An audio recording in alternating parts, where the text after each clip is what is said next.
Sasa Kids TV. A thirsty crow.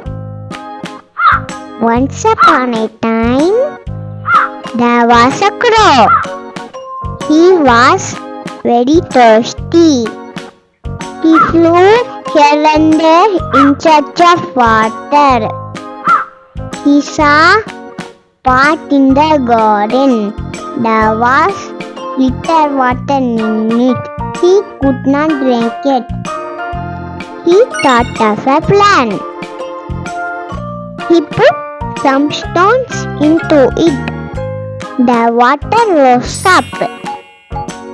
He drank it and flew away. Moral of story is necessity is the mother of invention.